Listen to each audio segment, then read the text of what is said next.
Any other mics? All right, questions. I got them.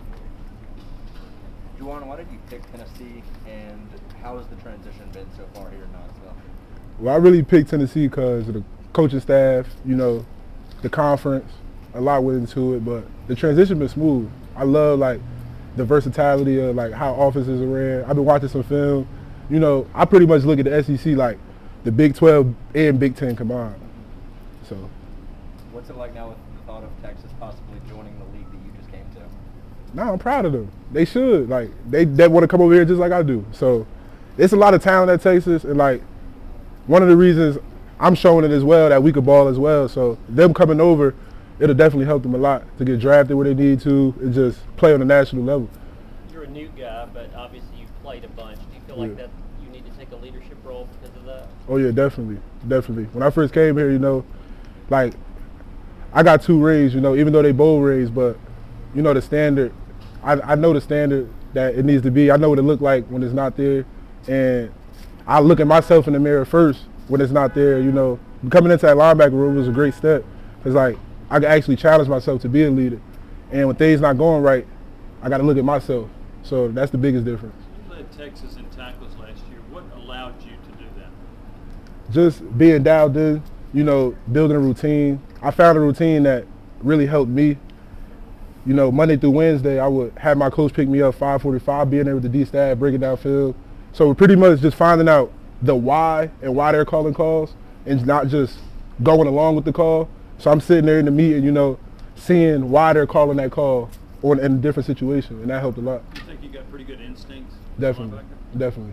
Have you been able to figure that out here yet, like the why, or do you need to kind of maybe go into a game and figure that out? Right now, camp was just about, building a bond with my teammates. That's all I wanted to worry about, building a bond with my teammates, showing that they could count on me, flying around the field, running to the ball as hard as I can, and learning everybody else's role in the defense so I can get them lined up.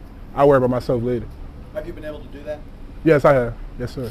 John, how much time have you had to spend in the film room trying to familiarize yourself with this defense over the course of the past 2 months? A lot, because at first I didn't have an iPad, so I always had to come in here and just bother them and get on their nerves. But now I got an iPad, so I could, mix it up a lot now. When did you get the iPad? Like a week before camp. So, a kid from New Jersey, how'd you end up at Texas? Why'd you pick the Longhorns initially?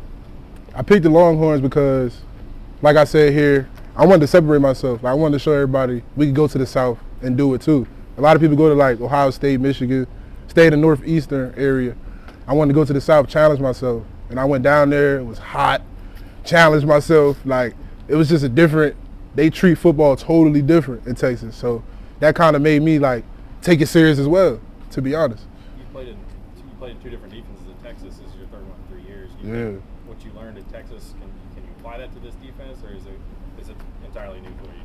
No, I definitely love it because I just feel like I got so many tools in my belt, being under so many different coaches. So I took all the positives from each coach I learned. Coach Hustler, Coach Orlando.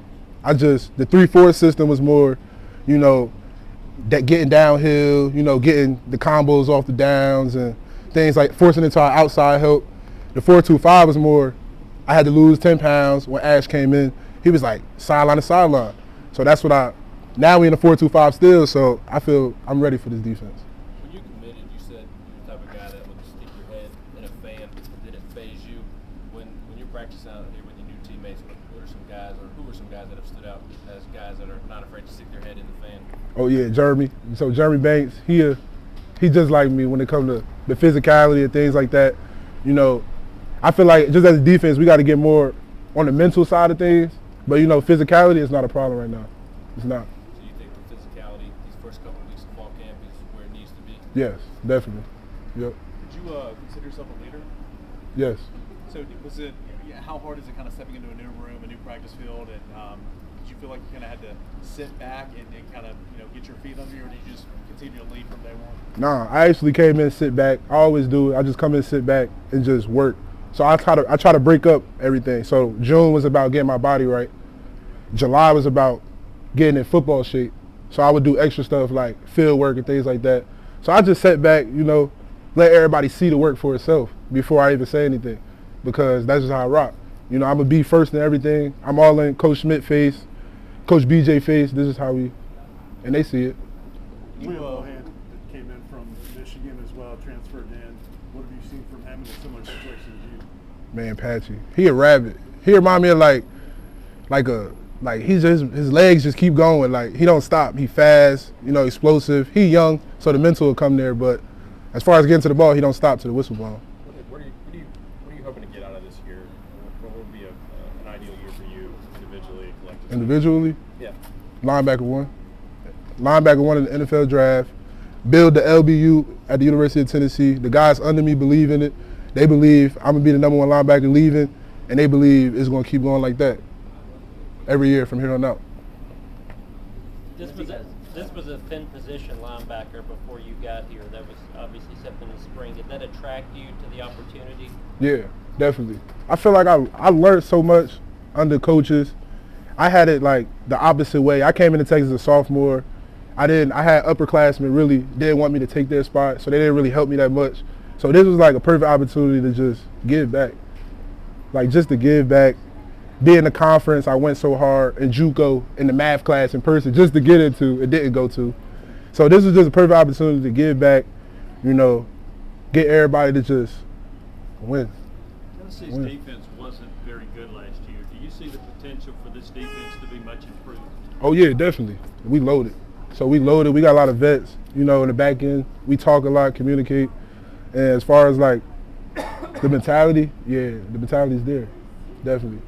Coach John Marie isn't the loudest voice you hear out in the practice field among the coaches. But yeah, excuse me, say it again. Coach John Marie isn't the loudest voice you hear out on the practice field among the coaches, but what's he been like to play him?